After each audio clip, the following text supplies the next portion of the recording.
Hello, this is Sophie Lawson from Sophie... Oh, little Dennis! Little Dennis fell on the floor. Hello, this is Sophie Lawson from sophielawson.com, and this is episode 171 of the Sophie Art podcast, which is a little podcast I do about the art and things with me co-host little Dennis, who's back once again with us. And we are looking at another article on this one. We're looking at an article from one of my favourite art magazines, which is the Character Design Quarterly magazines by 3D Toto Publishing. And this one is issue number 16. It's an article called Storytelling and Atmosphere with the artist Raquel Villanueva. I'll put links and everything in the description for the artist and stuff, because I really think this artist is beautiful. I really recommend looking into this artist. Their website is actually raquelvillanueva.es, but it's the way you spell it is RAQUEL space VILLANUEVA. I can't even read the name. It's a very difficult name for me to pronounce, but the thing is, it's worth looking into this artist, because the thing I love about this artist is her colours. She's got this way of using colours which is brilliant, so I think you're going to really enjoy this. And like I said, it's all about story and atmosphere. And so what we'll do on this one is we'll go through the article, looking at the things I've learned and stuff, and I think it's going to be fun. If you're watching on YouTube at youtube.com/Sophie Lawson, you'll be able to see images from the article as well as I'm talking. But as I always say, it's not really that it's not that important, the visuals. I always do my best to make it really good for the podcast. But basically, let's get straight into this. So little Dennis and Kitty are here. Kitty is in her little house, and little Dennis is going to get us into it. Doing. So little Dennis is going to join us with it, and let's go and have a look at this one. So let's get into this one then. Little Dennis is going to help us in. So this is an article from issue number 16 of the Character Design Quarterly magazine, which came out about 3 or 4 months ago now, I think it was. And this article is called Storytelling and Atmosphere with the artist Raquel Villanueva, and I'll put links and everything in the description, as I said before. But what we're going to do on this one is, I've got a nice little flow. So the first thing I want to do is just have a look at the image from this article. So what we're dealing with is, we've got an image of an old bloke standing in the kitchen, and all the colours are sort of browns and greens, very warm colours and stuff. But what I'm going to do is, I'm going to read the little intro to this article so we know what we're getting into, which is quite cool. So it says, as artists, we are constantly telling stories. Sometimes these are simple, providing essential information such as the colours our character likes to wear, or insights into their personality or attitude. But when we want to go further, we can push it more and create a whole backstory for them.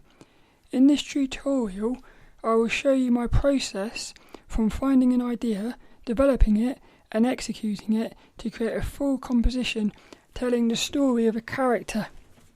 I like that. Stories and characters. That's what it's all about for me, I think. Stories and characters. So what I'm going to do is, the first thing I want to know is, who is Raquel Villanueva? That's the first thing I did. So I went onto a little website, which I'll put a link in the description, and the first thing we see is a beautiful little face. So she is a beautiful little creature, is the artist, and she's got a very fun vibe about her website. It's like a very sort of fun and almost childlike thing for the font. But there's not many images on her website. So what I did was, I went over to her Instagram, and her Instagram is RVILLANUEVA_ART, and we get to see some of her little images here. And the thing that really hit me was her brush strokes. The thing I thought to myself was that her colours and brush strokes is brilliant. So I definitely recommend looking into her, and her characters are so cool. Once again, we've got another artist here who is amazing at giving characterness to their characters, which is brilliant. I love that. As I always say, if the artist you're studying from is producing these beautiful things, hopefully you'll start producing beautiful things as well. So what I'll start by saying, what did I think of her art? I've put in a big circle, fun. Her art is very fun. That's what I thought. Her art is very fun. Also, on her website, she talks about being on Netflix. So she's into like films and stuff like that. She's got a nice chalky style to her art, and like big fat shapes. So I thought to myself, she really sort of plays with proportion. And the first thing I thought was, before I even looked into this article, Art-ickle, I thought to myself, she loves colour. Some artists you look at and you think they love lines, or some of them they love shapes. I could just tell instantly that Raquel loves colour. I really thought that to myself, and that was before I got into it. The thing is as well, if you go to the back of these magazines, what they do is they always put the little artists in the back of the thing. So this is what 3D Turtle Publishing have said about Raquel. She's a freelance visual development artist and illustrator, and she is a 2D artist based in Madrid. She has also dabbled in the world of TV, feature film, and children's book illustration. How cool is that? So she's doing the children's books and into the sort of the videos and stuff. So this article is broken into 16 topics over 12 pages. So it is a very big little article. Big planet. It's a very big one, this. But the thing I love about it is everything is sort of bite-sized. I like the way they've done that. So the 16 topics we've got a fresh idea, which I thought was all about like thinking, planning and feeling. We got the warm-up, which is about setting the vibe. It's about setting the vibe that you are. It's about setting your mindset vibe, really. I really like that bit. So the first bit about this is we haven't even started drawing yet. Well, we haven't started drawing the character yet. We're really just sort of setting the scene, getting ourselves ready for it. We've then got the next one's called meeting our character, which I've put as like the sketchy phase. Then we've got getting to know you. We're building up the details and story. We then go into setting the scene, which is all about the composition of the actual piece. We've got then diving into the past, which is, I like this one. This was about reference, using it and finding it. The next bit is called sketching the details, and that's all about real and imagination. This sort of back and forth between using your imagination but also using real life. So I like that. That was in some of the other articles. They said about when you're using your imagination, it's still got to be believable. It's sort of going into that thing. We've then got the kitchen clutter. I like this as well. Props. Props equal backstory. So props are not just there for the sake of it. That everything in this image is here to help tell the story, which I thought was cool. What have we got then? We've got cosy kitchen. That's the next one. I've put the word subtle, and I said there's a relationship between the character and the scene. It goes into the last week's article. We were talking about how there's this connection between everything. Well, this is the same thing here. This whole article is like about this connection. The next bit is called light and dark. So now we're going into the overall composition and readability. So whereas before we were just sorting out how the thing looks from a distance, we're now sort of getting how does it actually read for the viewer. The next one is called adding warmth. And this one I've put colours have stories too. So how cool is this? What I started to realise was everything is telling a story.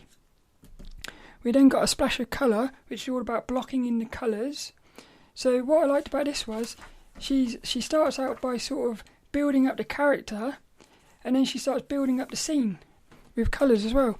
And that was a common theme throughout this whole article, is about keeping it simple. Keeping it simple while you start out, so you're not overwhelmed. And then what else have we got? The next one's called colour variation. This is about textures and rules, starting to bring in textures. We then got homemade, it's called, which is about bringing it all together. And then we got rise and shine, which is all about the lighting. And then the final one is called early bird, which is basically, it's about like the little finishing touches which help make the thing pop. I always find that my funnest phase of creating artwork is the bit at the end. I used to love that when I was doing realistic pencil drawings. It was right at the end you would sort of get your eraser out and start doing the highlights on the hair, and everything started to pop. It's cool. So that's what we're dealing with here. And what have I put here? Well, I'm going to go to my main takeaways very quickly. So these are the main things I pulled out of this article. Simple, keeping it simple. Shape language, story and character and the relationship between them. There's a phase about pushing yourself but still keeping it simple, which I like that. It went into another article I did months ago about, it was drawing this little creature with the artist Bryn. What it said about was, you can push yourself to take risks, but you can take risks but keep it safe at the same time. So what Bryn did was they had layers of tracing paper so they could build up the drawing, and if they took a risk and it didn't work, they could go back to the previous layer of this tracing paper. Well, we're talking about the same things here. It's about taking risks but keeping it simple at the same time. What else have we got? Reference and inspiration. I like this. So there's a lot about that in there. The initial idea equals key.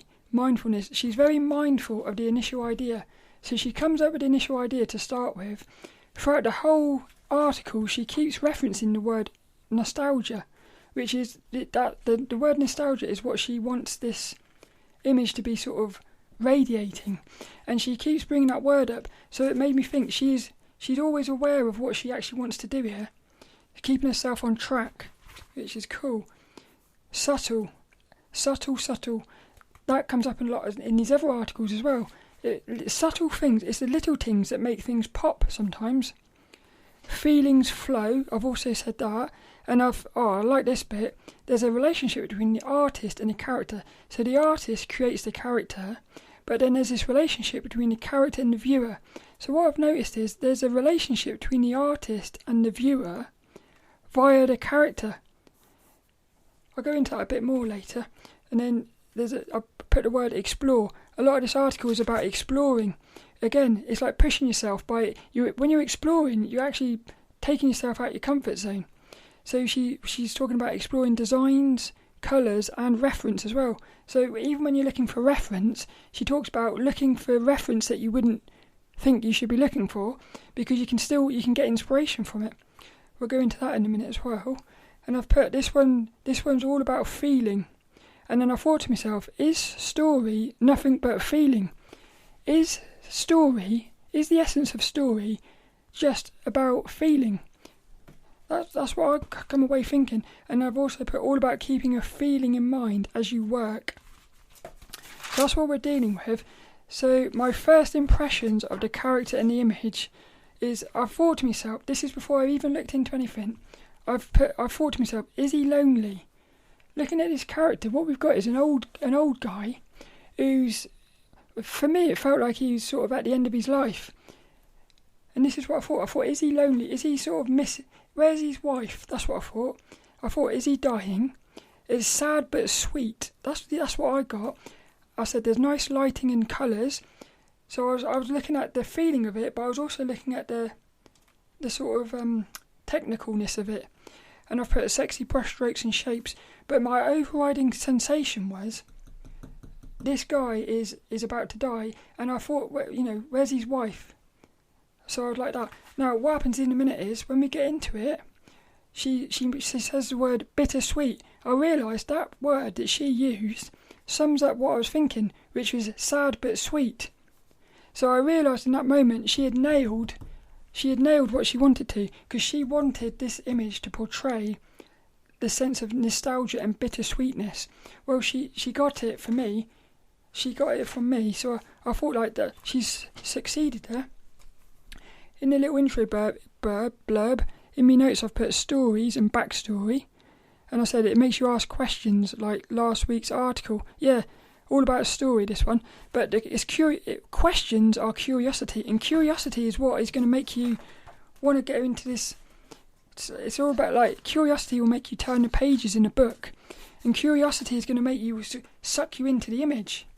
So last week's article, we were talking about the artist, as they're drawing, is asking questions, which is bringing the character to life.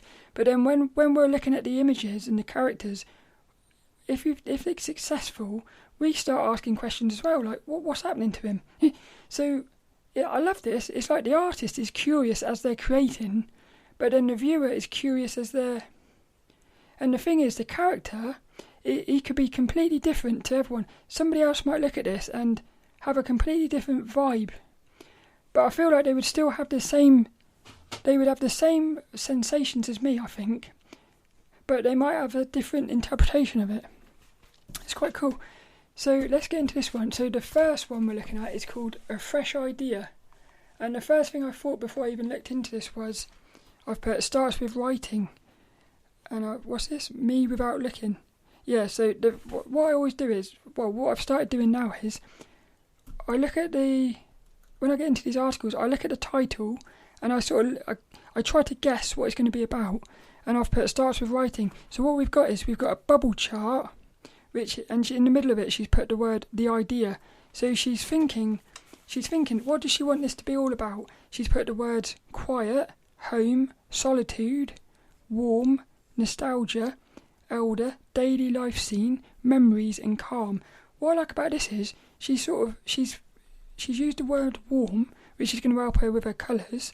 She's got the word nostalgia, which is helping with the vibe. She's put the word home, so she's setting the scene here. So it's almost like these simple little words are actually creating the image. It's cool, that is. So what I like about this is it's very simple.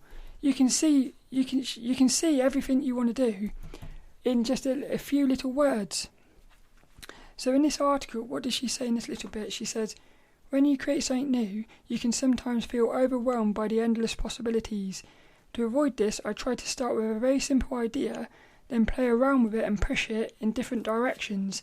In this case, I want to work with the feeling of nostalgia, that bitter-sweet feeling that we have all experienced at some point in our lives. And then she talks a little bit more. So what have I put here? Nostalgia. And I couldn't believe it when I read that, because I thought to myself, that's exactly what I was thinking. Happy but sad. So she nailed it into nostalgia. I was thinking, is he dying? So I got the sense that he's looking over his life. And then the question here, in my notes I put a question. So she said, she says this, look. This is what she says. She says, that's what she said. She said, so how can we translate this in... What she said is, she said, nostalgia is often associated with the past. It makes us feel both happy and sad. So how can we translate this into an image? And she said, it's helpful to begin by thinking about things that make us feel that way. Now, I love that. So in the way that you can get a feeling or an emotion into an image is to actually feel it yourself. And it also goes into something else. What I've said before is, if you're trying to do a pose of something, of a character, the best way to work out what that pose is going to be like is to actually pose it yourself. Become the character. Well, she's doing that as well. I've never thought of this before.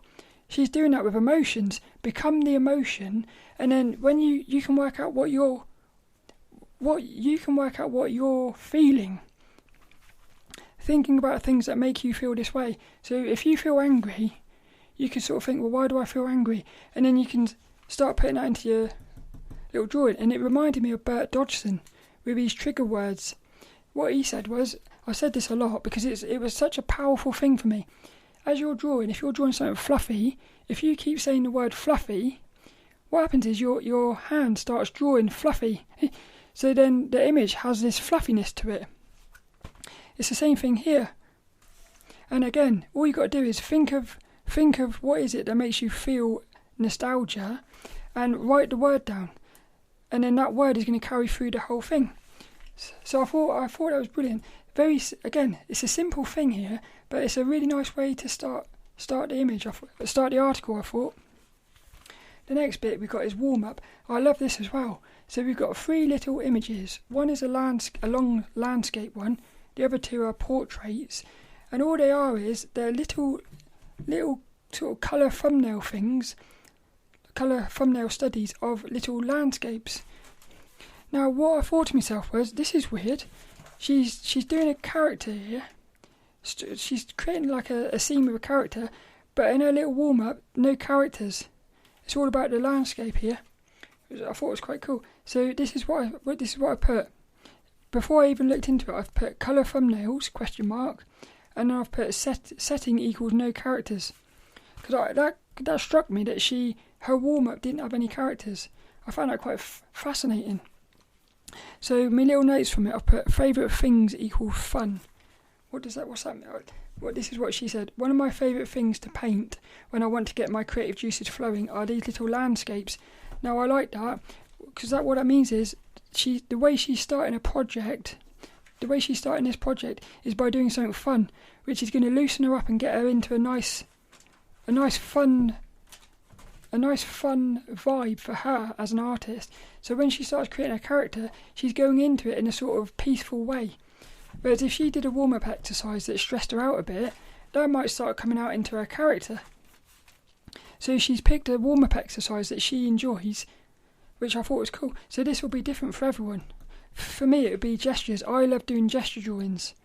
So that's what mine... I'll do that more. But this is when I started thinking she really does love colour, because her warm-up exercise is focused on colour. And I put she's starting out by having fun, which is brilliant. If you start out by having fun, that fun is going to flow through the whole thing. She's put experimenting with colour palettes, and I've put here she must be drawn to colour. Yeah, whereas I'm drawn to like gesture, she's drawn to colour, which I like that. But these little images are really, really nice. Very sort of peaceful. Almost like the scenes from a little cartoon or something. We're now into the next phase, number 3, part 3 of this article, which is called Meeting Our Character. so this bit, what have I put? Before I even looked in the note things, I've put sketchy, only heads. So she's keeping it simple. She's starting to think about the character, but she's only sketching out the head. Again, she's breaking it all down. She's not trying to sketch out the whole character. She's just sketching out the head to start with, and then the rest of the character can come out of that head. Sounds a bit weird, that. So what have I put here? This is what I put in my notes. Only start once you get initial idea. Yeah, so she's not actually starting any drawing of this, sketching of this character until she knows her idea. Which I love that as well. So again, she's going into it she's playing by experimenting with these little character sketches, but she sort of prepared herself by knowing what she's doing. There's a little thing going on there. She's still thinking about the story. Why have I put that then? I opt for an older person because they are full of life experience. So again, she wants to be, in her little note things at the start, she said nostalgia and all about like looking over the, elders, but she put nostalgia. So she knows that her character is going to be an older person. So again, these words are like the essence of her process. Old character equals backstory, which reminded me of something from the Proco podcast. Marshall Vandroff. Somebody asked what they call the draftsman, Proco, Stan Prokopenko, and Marshall Vandroff. Somebody asked them, "Am I too old to start drawing?" And the answer was no, because different people have different things. A young person has got more, potentially, more than likely, a younger person is going to have more time and more sort of, let's say, energy to put loads of time into it. Whereas as you get older, you've got like more responsibilities. But the thing is, you've got an advantage in that you've got more life experience. So your life experience will come out in your artwork.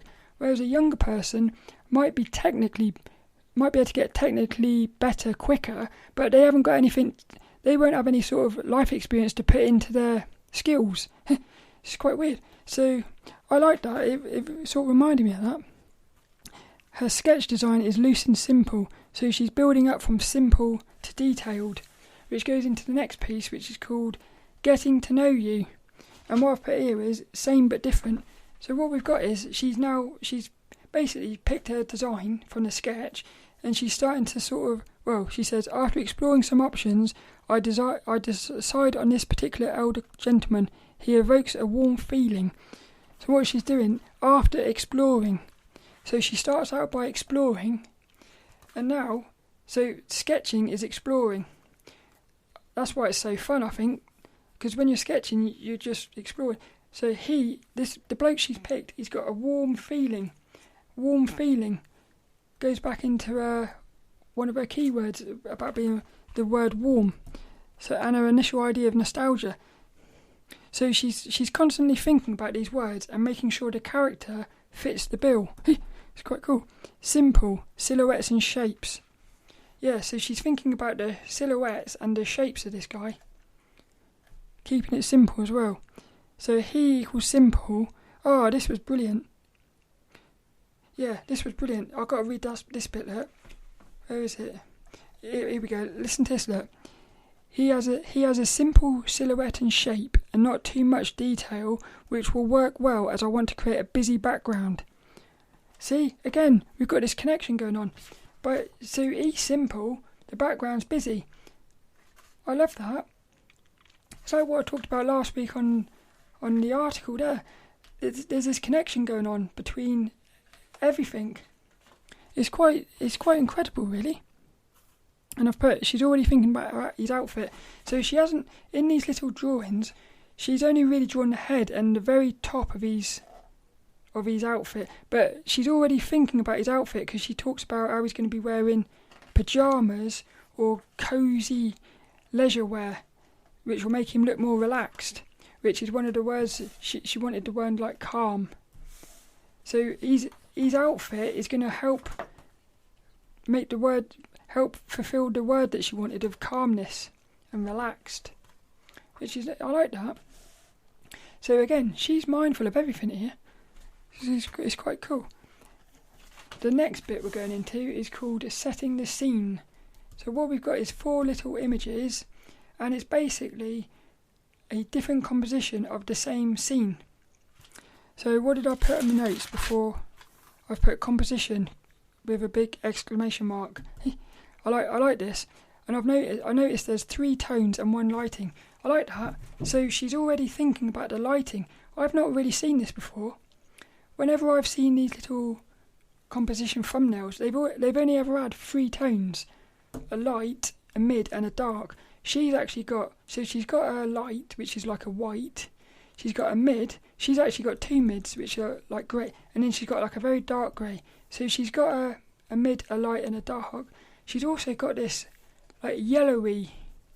It's like a yellowy grey, and that's the lighting.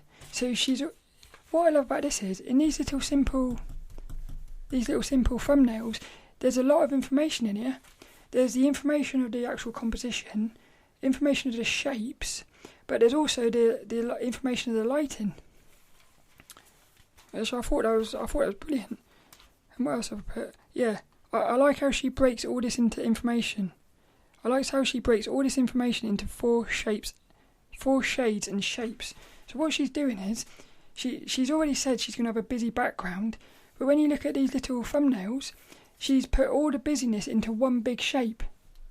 So really, we've only got about, I would say, 10 shapes in these compositions, even though in the final image we've got like probably hundreds of shapes. So again, what she's done is she's taken a lot of information and squished it into one simple thing. And she's also done that with the tones. There's lots of information in the simple shapes of the tones. So when I went through the article, my little notes, I've put sketching. So she's now sketching compositions. I love this. She starts out by sort of, in a way, sketching with words. She then starts sketching her character. Once she's sort of settled on the character design, she now starts sketching the scene. So I really, really noticed in this is that sketching is the way you explore. She also says it's important to push yourself, to test out different approaches and move away from your initial ideas. This will help give variation to your design. I like that as well. So what's it? Yeah, don't go with the first idea equals variation. So simple. I've circled the word simple, and I kept coming back to that.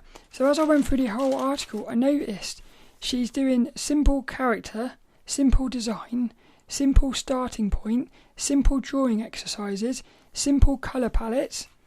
She's keeping it all simple, which I like that as well. So the next one we're going into is called delving into the past. I like this already because one of her words is nostalgia. So delving into the past, it's like she's going into the thing. Props equals story. So the props have silhouettes and story too. This is what I thought to myself before I even looked into this article. Because what we've got is we've got 6 little jars and cups and stuff from a kitchen. But what you've got is, what I noticed was, these little props have actually got a story. They've got like an essence of them, and also they've got very nice simple silhouettes. So these little props, each of these little props is almost like a character in itself. It's just brilliant, and it goes into something from last week's article as well, when they said about it was 15 tips for better character design. One of them was about background characters, and I thought to myself, all these background characters, you could have like hundreds of them, but they're all really one super character sort of thing. It's the same here with these props. These props, they're each individual, but they're sort of collective as well. It's brilliant. So this bit here was one of my favourite bits of this article. She's talking about reference, and she says reference is as important as the painting itself. I thought it was cool. So she says, take time to look for inspiration. You need to know the character / scene. Yeah, well, this is what I said. I said, you need to know the character and the scene so well in your head. But the reference will also bring new ideas. Yeah, this was cool. So even at this phase, when she's looking for reference, she's still exploring. And she's got her initial idea. So she sort of knows in her head what this is going to look like. But when she starts looking for the reference, it's going to start changing potentially the way her image. So she's researched old and rustic. I love this as well. She researched old and rustic things. Listen to this, look. I searched out old houses, vintage objects, and images that maybe don't have a lot in common with the concept, but have a similar feel or colours that can be carried over. So I thought to myself, even in the referencing stage, for me, if I was looking for a reference of a fox, I would only be looking at foxes. What she's doing is, she would look at foxes, but she would look at other things as well, because she might see something unexpected that she can bring into her fox design. So I thought it was brilliant. She researched old and rustic. She researched old and rustic because, again, she was thinking about the word nostalgia and elderly. So she searches for unrelated stuff, but that has a similar feel or colour. So she said the word colour as well. And I kept thinking to myself, she really does love colour. I feel like she's all about the colour. The next bit's called sketching the details. So what we've got here is we've got the scene with a lot of props in it, but it's still very sketchy. So she's not really committing too much here. And what I thought to myself, this is what the first thing I thought before I even got into this bit of the article. I put oxymoron. Yeah, this bit here is called sketching the details. I thought that's an oxymoron. Details are normally like highly detailed. Sketching is very sketchy. So I thought, how can you have sketching and details together? I like that. I like the way those words are together. Yeah, and I put, she's now composing the details. So she starts out by composing the overall scene as a big bastard basic shapes. She's now turning those big bastard basic shapes into more detailed shapes. But what I feel like is you're doing a composition of the whole thing, and then each of those shapes are a composition in themselves. So it's almost like we've got compositions within a composition. Fractal. Which is cool. What else have we put here? Uses the word play a lot, which I love that. Because again, if she's having fun, it goes back to that thing at the start. She started out by having fun, so she's sort of having fun the whole way. She says, play around with different ideas for the countertops, stoves and other accessories. At this point, you can also adjust the composition if you feel it's needed. So again, as she starts adding these props in, she might think to herself, actually, I want to, these props look really cool like this, but I want to change the bigger thing. So again, she's sort of not committing yet. She's still keeping it all simple, which means she can change things. Yeah, and I've put here in my notes, I put back and forth. There's a back and forth going on here. The next one, I like this. I like the words here, kitchen clutter. So what she's done now is, whereas I think this is brilliant. What she's done is she sort of sketched out the character and started refining it. She then sketched out the props. She now starts refining the props. So this one, before I even started reading it, I thought to myself, each prop equals a drawing. Yeah. So each prop is like a mini little drawing. And then I thought to myself, I've never thought this before. So she's got 2, 4, 6, 8. She's got 10 little props. She's got 4 photo frames, and then like some plates and stuff, and a kettle. I thought to myself, she's designed this kettle here. It's like a mini little drawing, and it's only going to be like a prop in the overall image. So it's sort of not that, it's not a main character sort of thing. I thought to myself, if she does another drawing in a year's time, she might be able to pull this kettle out that she's drawn and plop it into a new image. So it almost felt like it's almost felt to me like she's sort of creating assets which she could use in the future. And the thing is, she could use that kettle, but by changing the colours and slightly changing the shape, she could have a completely different design for a future image. And so she doesn't. Well, this is what I thought. She doesn't talk about this, but I thought this would be a good way of sort of basically saving time in the future. So I just found that amazing, because what happens here is you've got each of the props separately. So whereas normally you see the props in the image, you sort of think of them as the whole image. When you see the props as a separate thing with white space around them, you sort of realise that they are actually individual drawings. It's quite cool. So the reference, this is what I put in my notes as I started reading. This is what it says. After the reference stage, I have many ideas on how to fill the interior. To help build the personality of our character, I want to fill the space with kitchen tools and gadgets. This will help it feel much like our own grandparents' kitchens, where it might be a little messy. So she's thinking about, she wants us to see this old bloke as like a granddad, which would bring a connection, which is quite nice. But what happened here was she's talking about so this is brilliant. The referencing that she's done is helping her with ideas. So even though she sort of knows what her idea is, she's still finding new things. So this is where you start to realise that actually a lot of this is sort of, what do you call, synchronicity, because she might have randomly found a reference which she didn't go looking for, but it could be the most important thing she ever saw for this image. And that is just like a synchronicity thing. So I've put reference equals inspiration. The props build the backstory, so they're linked to the character. Old props for an old bloke. So it's like the props have to be believable with the character. If this guy here was in the kitchen full of high-tech sort of futuristic gadget, it would look a bit weird, I think. So this does feel like a kitchen that he has lived in for many years because of the props. And she's put make them age-worn equals storytelling of a nostalgia. How cool is that?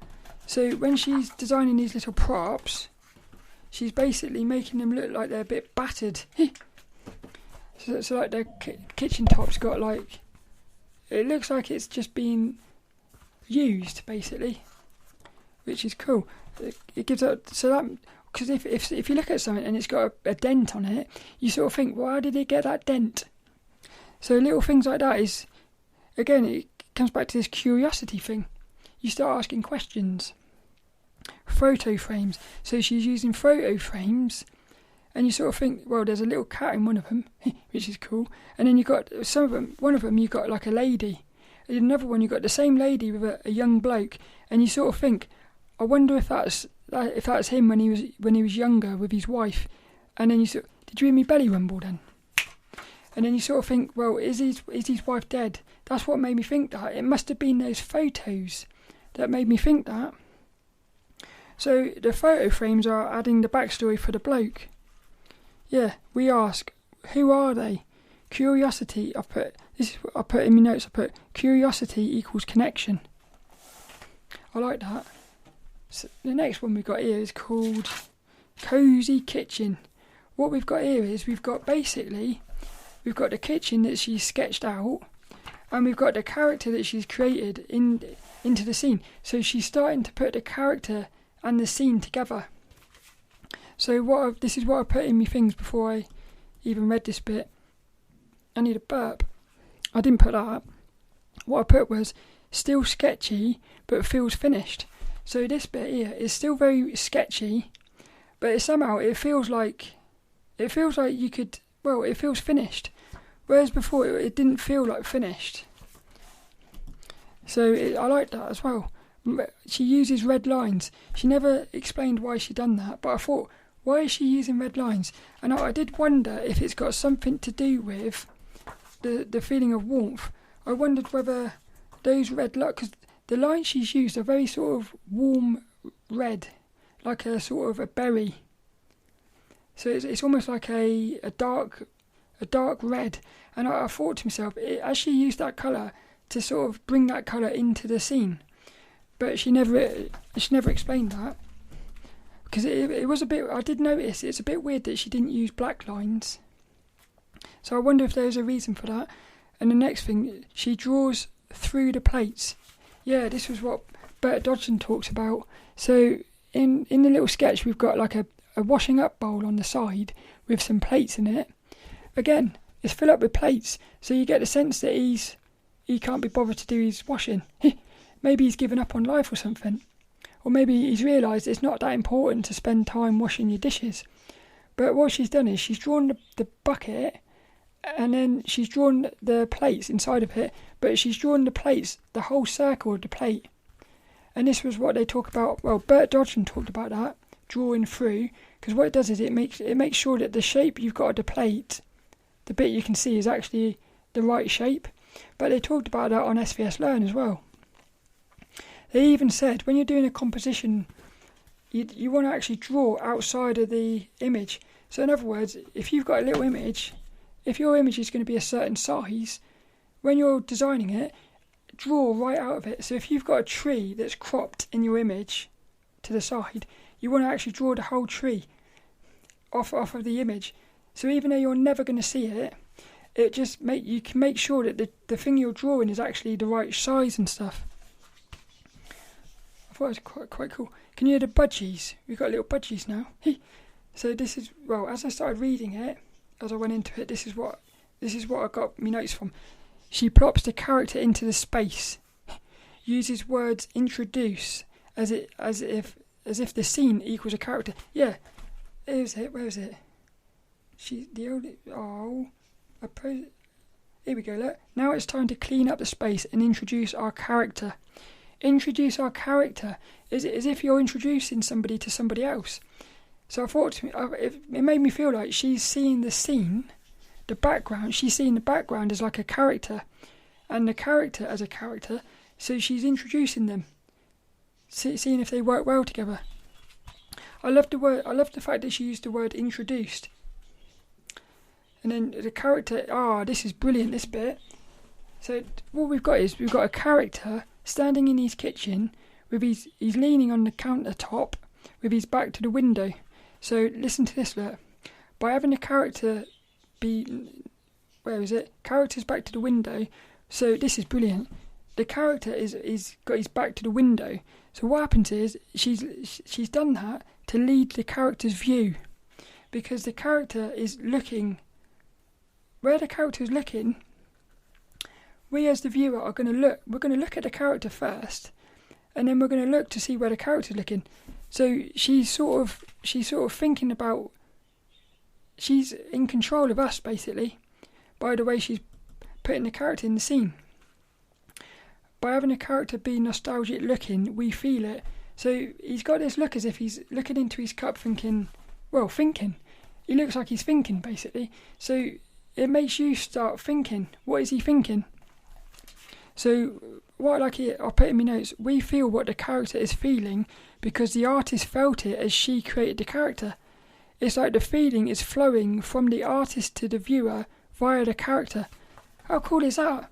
So because as she's drawing, she's feeling it. That feeling goes into the character, and then because the character is now almost like full of this feeling, when we look at the character, we now feel it. So what we're doing here is, as artists, it's like we're sort of transferring feelings between people. And then I put in my notes, subtle choices help to tell a story, which I thought was brilliant. Where is it here? Look. These subtle choices can help tell a story. Elements that will help the viewer understand a character's mood and make them. So what is it? Look, she's put, the elderly man's thoughtful gaze into his mug will make the viewer wonder what he's thinking, evoking that feeling of nostalgia I'm aiming for. She's put, it's these subtle choices that can help tell a story. What in my notes I put, like him looking into his mug thoughtfully. Yeah, so what the character looks at, we look at. And again, want to know more is curiosity. We want to know what he's looking at, so we have to look at what he's looking at. It's almost like a subconscious thing going on here. And then what I started, this is what I've put. I thought to myself, I started thinking to myself, you can actually have complete control of the viewer with an image by doing certain things. So I've put high contrast equals your starting point, and then the direction the character is looking will equal the next point. And I started thinking, we can control the viewer. So as an artist, we can actually control the viewer. I've put the most important part may not be the most high contrast, so we can save the best till later for the viewer to discover. So how cool is that? And I've put in my note, I said it's like an adventure for the viewer. It's like the viewer is going on an adventure. So in the past, until this article, I've always thought to myself, if you want a viewer to look at something in an image, you make it high contrast, because your eyes are always drawn to high contrast. And I always thought, that you would put the most important thing at that point, but you wouldn't. Well, you might do, but you don't have to. So what I've noticed here is, you could have, for instance, if you made the bloke be the high contrast, you can't help but be drawn to that. So the viewer is going to look at the high contrast first. So they're going to look at the character. If you then have the character looking across the image to something else, and on the other side of the image you might have, like, say, a pot of gold or something. So the most important part of this image is the pot of gold, but you're not going to see it until you look at the character looking at it. And then what happens then is, because the character is looking at that pot of gold on the other side of the image, you as a viewer are going to move across the image. So that means you can put things inside that space. So the space between the character's eyes and the thing you want the character to look at, if you wanted to, you could start putting things inside of that. So it's almost like, and again, it goes, last week's article, he talked about having multiple images in a single image, which was like, you can slow the pace down as the viewer's looking at the image. So again, if you put things in the space between his eyes and the pot of gold, you're actually going to slow down the rate at which the viewer moves across the image. But if there's nothing there, the viewer's going to go straight across. It's brilliant. And then again, so you could have, this could go on forever. You could have the high contrast be the starting point. You could have a character looking across the other side of the image. So you then look across the other side of the image, and they could be looking at another character who's looking in a different direction. So and what happens is, you as the viewer could spend a minute just moving around the image. It's brilliant. So the next bit we're looking into is called light and dark. So in my little notes, we've also got a little image here. We've got an image of the artist. This is quite weird. No, it's not. We're still in here in a minute. Light and dark is the next bit. So in my little notes I put, she's got, 4 tones. Yeah, everything is separated but together. That's the first thing I thought was. So what we've got is we've got a little image here, which is the sort of the composition she's decided on, but with tone in it. And she's starting to sort of bring in the light, the colour, the lighting. But I thought to myself, everything is now separate. So each of the props are a different colour. So we've got the worktop is like a dark grey, and then you've got 2 props. One's a light grey, another one's a mid grey. So all of a sudden, we're now separating things. So, but they're still connected, because these props are still connected to the worktop, but they're actually now separate. So I thought everything's separate but together. And in my notes, the only thing I put in my notes was larger piece. So she checks the values, but she normally goes straight into colour. But by checking the values, it helps check the readability for the viewer. But I thought it was quite telling that she normally goes straight into the colour. So that was it for that. So the next bit is called adding warmth. What we've got here is we've got 4 little. Basically, it's the complete image that she's decided on, the design, the character and the background. But we've got 4 different, very subtly different colour choices. So she's already decided on her colour palette. She's sort of just playing around with these colours to see where she should be placing them. Because at first, this is what I put in my notes.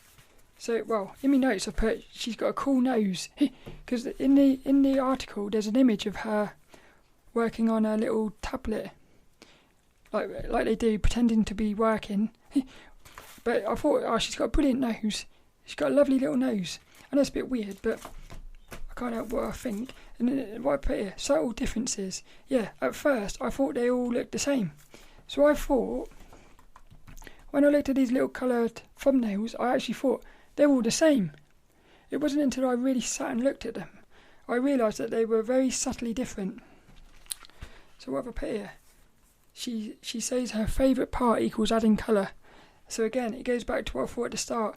That she says, now comes my favourite part, adding colour. At this point, it's best to explore and test different colour palettes. Much like with the sketching step, it's good not to stick with the obvious or initial choice. And then we've got this week's inspirational quote here, all about colour and communication. So the thing I thought was, she loves colour, but even at this phase, she's still exploring.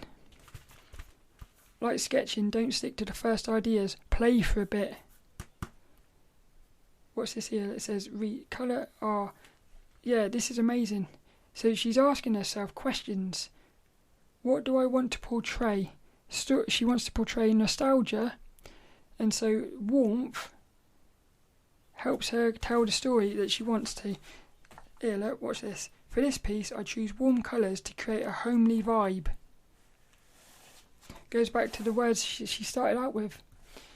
Yeah, warm and home. So, again, it's this thing of how everything's sort of linked into it. What's this here, look? The next bit is called a splash of colour. Boing! A little splash. Little splash of Dennis.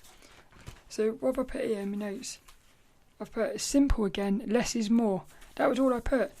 Because what we've got is, I looked at it and I thought it's simple. We've got a little image, which is the thing she initially sketched. Like the little scene. She started adding colour, but it's all very simple and basic. There's only probably 1, 2, 3, 4. I would say there's 5 colours there. So the whole of the scene is set up with 5 colours really, which is quite nice. So colour scheme. What's it here? Look. Once you've selected a colour scheme that works, you can block the base colours of everything with the composition. So again, she's exploring colours, like how she explored ideas with sketching. She's exploring colours with these colour thumbnails, and then once she's finished exploring, she can now move into it, knowing that she's got what she wants. But she's still exploring by, blocking them in group elements of different layers. This was cool as well. So, where is it? Here, look. Oh, look at this, look. Group the elements in different layers so they are easier to work on. This is especially helpful later on when adding texture and lighting. I separate my composition into 4 layers: foreground, props, character and background. How cool is that? So it's almost like she's looking at the image as like 2D layers. Here, look, I tend not to need more than that. Try not to go overboard separating everything on a single layer, as that can get annoying and messy when you work on later steps. So she's sort of planning ahead here. It's quite nice. Yeah, I put in my notes. She's keeping it simple. The next bit of this article is called colour variation. So what we've got now is, this is cool as well. Again, you can really see how this image is built in layers. Simple. So she's decided on where the colours are going and that. She can now start adding in textures.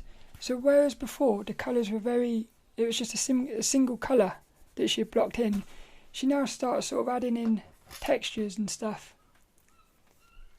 And this goes into some, I think this was the bit where she talked about, no, it was later. So in my notes, before I even looked at it, I put texture and details, but still simple.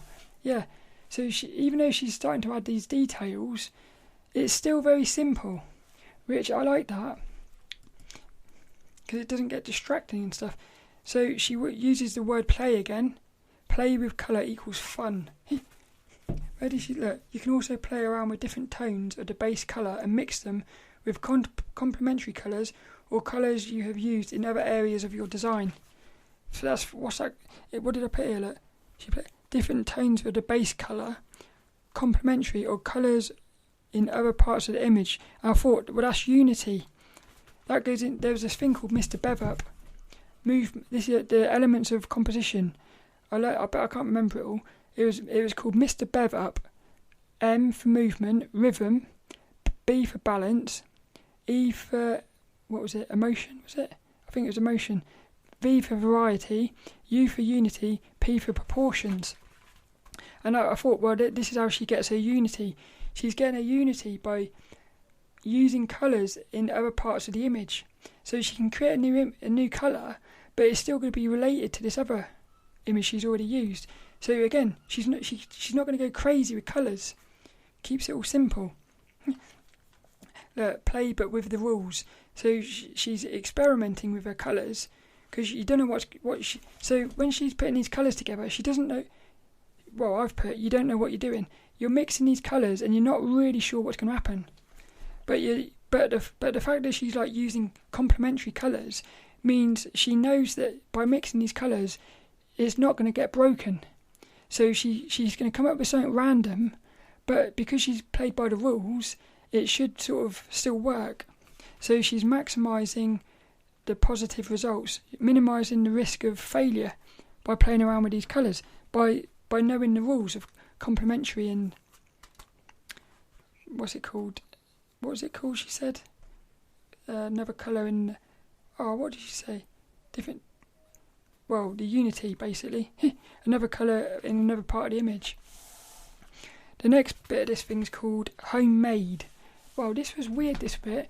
What we've got now is we've got the final image really. It's the final image, all the details and everything. We've got the bloke in the scene, all the colours. But I thought when I looked at it, listen to this, look, it made me go, ooh. Yeah, it's got no vibe. It was really weird seeing it. I looked at it, it looked very flat, and it just didn't. If that was the finished image, I wouldn't be that bothered by it. I'd probably just turn the page. But by the end of it, it's got this amazing vibe to it, and it just makes you realise how it's the final phase that makes the thing pop. The first phase, I think, is just getting the thing looking right technically, but the feeling is coming at the end. So that's the main thing I thought. And what did I put in my notes? Homemade. It made me go ooh, because it's got no vibes. And I thought to myself, it's the final stage that brings the feelings. So as I went through the little piece of this article, I've put a lot of textures equals less digital look. Yeah, those brush strokes. I'm going to have to read this, look. she's put, I prefer my work to look expressive and stray away from the more digital look. So I like to use a lot of textures when I'm painting. I pay special attention to the edges of the shapes, making sure they don't have perfectly defined lines. Well, that goes right back to when I first looked into this artist's work on like Instagram. Before I'd even gone into this, I thought, I love her brushstrokes, because what she does, her brushstrokes, I even said she's got like a chalkiness. Where is it? Yeah, look, nice chalky style, big fat shapes. But I thought, she's got a nice chalky style. Well, she's talking a bit here about how she does that. She's talking about how she does it. Where are we? Homemade. Yeah, look. I put a lot of texture when I'm painting. I pay special attention to the edges of the shapes, making sure they don't have perfectly defined lines. This makes them look like they've been drawn in chalk or gouache. So what I like is, when she first starts out, everything is defined and straight. It's only later afterwards that she starts messing the lines up on purpose. Whereas if I hadn't read this, what I would have thought to myself was, I would have thought she would have actually designed it with those messy edges. It's brilliant. So it's almost like it's actually back to front. She sort of makes it look clean and crisp, but and then afterwards she then sort of makes it look a bit tatty and chalky. It's quite weird. It's like the other way around for me. Yeah, it's all about those brush strokes that I find so sexy. It's the edges of the shapes. She pays attention to it, making sure they're not defined. So I thought, well, she's paying attention to the edges, and then I thought I noticed it. So again, there must be something going on there. And it creates a chalky style. Yeah, organic textures. She says about organic textures as well. Yeah, gritty ones to give the more organic texture. We're into the final bit now, called Rise and Shine. This is the second to last bit. Rise and Shine. Before even just looking at the image, what we've got, well, for me it looks like the final image. And I think I even said, look, yeah, well, I put amazing how different it feels compared with the first one. The first one, where she's not added a sort of special effects, I suppose. It's amazing how it's the same image, but it looks so different. It really shows you how important the finishing touches are. What else have I put? Yeah, lovely lighting. This is where she adds the lighting and the warmth to the image. So I've put shading equals change the mood and sets the atmosphere. Yeah, look at this, look. So this is what she says. That's what she said. At this stage, we are nearly finished with our design and it's time to move on to shading. This will change the mood and help set the atmosphere of the whole painting. How cool is that? Yeah, look. I have set this scene in the morning, so I had a strong light source from the rising sun coming through the open window. So she said, where was it? She set it in the morning for nostalgia vibes. Yeah, remember this, rising sun, light source. I don't know why I've wrote that down. Rising sun equals light source. So I had a strong light source from the rising sun. I'm not sure what I've put that for. But also, rim light equals the foreground object. Yeah, so what she's done is, she's added rim light into the objects, whereas before they were just coloured. Well, now the edging of them, some of them have got like whites popping. Oh, my battery's going to run out here. Wait a minute, I'm going to have to pause. I'll be back in a minute. My battery nearly ran out then on. I've had to change the memory card thing. But so she's adding this rim lighting. What did I put here? So the rim lighting helps the foreground objects to stand out, and it also creating interesting silhouettes. Emphasises a strong light by adding rim light. Yeah, so that rim lighting that she's added is helping emphasise the strong lighting coming through the window. Oh, this is brilliant. Look at this. Right, So what we've got is we've got some leaves in the window, inside his window, like leaves hanging off the window thing. Leaves in the window pop with bright lighting because they're directly in front of the lighting in the window. So they really pop. Now, she's explained how she done that. Look. I'm going to read it actually. But you can emphasise light by adding, here we go, look. I also add some extra brightness to the plant leaves in the window by overpainting them with a very bright saturated colour that's somewhere between green and yellow. So we've got a little tip there on how to make these leaves pop, which is cool. In my little notes I've put the word green and yellow somewhere in between. Green and yellow. But what I like about this phase is it really feels like nice, and it's got a nice vibe about it. We're now into the final thing of this image, of this article, and it's called Early Bird. So this one, in my little notes, I've put, feels like a scene from an animation. This is what I thought before I read this bit of the article. Feels like a scene from an animation. I can almost see his cuppa, the steam from his cup moving. And I've put, I love her textures and her brush strokes. So what we've got is, he's got a little cup in his hand, holding like a cup of coffee or something. And you could see the steam rising from it. And, well, for somehow, I don't know why, it almost feels like you can sort of feel it moving. Which is, I just love it, I do.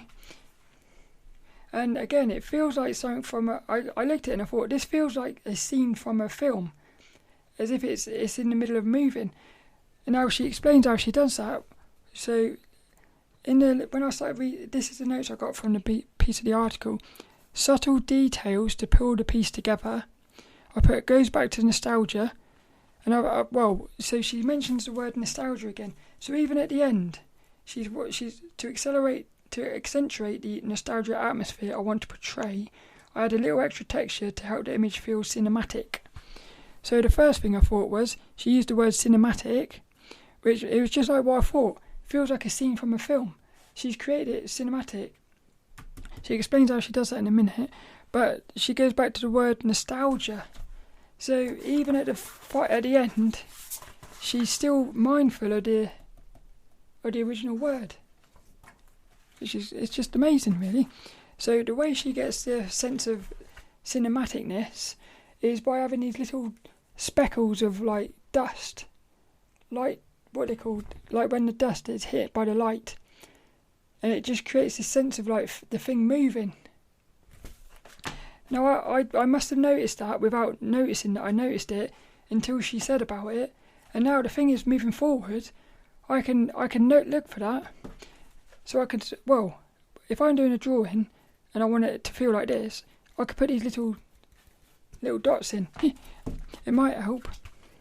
And then the thing is, at the end, she adjusts the contrast and darkens the edges to add depth. So like bringing the scene together. That's it. I thought it was brilliant. Absolutely brilliant. One of my favourites this is. And one of the things that I loved about this was, it's just like, it's all about feeling for me. And it just makes me wonder, is story all about feeling? Doing. So little Dennis has said it's, oh no he hasn't. He think it's all over. It is now. Little Dennis has said it's game over, sunshine. He likes doing that. So I hope you enjoyed that. I thought it was brilliant. The thing I love about this one the most is, what did I say in my little takeaways? I forgot, yeah.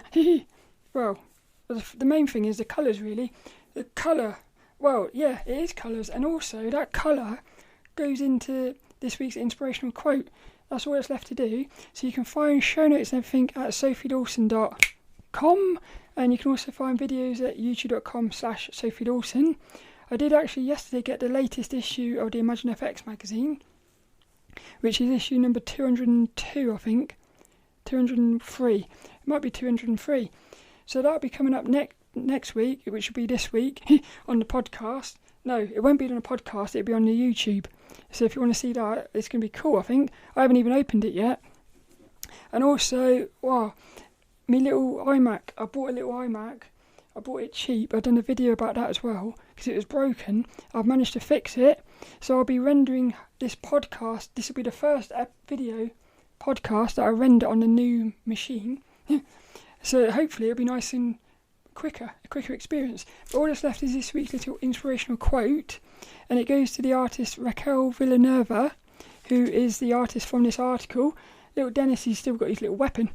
He's got his little gong thing. He wants to wake Kitty up, I think. Kitty looks like she's dying. She's drooped over. You can see her on the thingy-majig there. But, well, this week's inspirational quote is brilliant.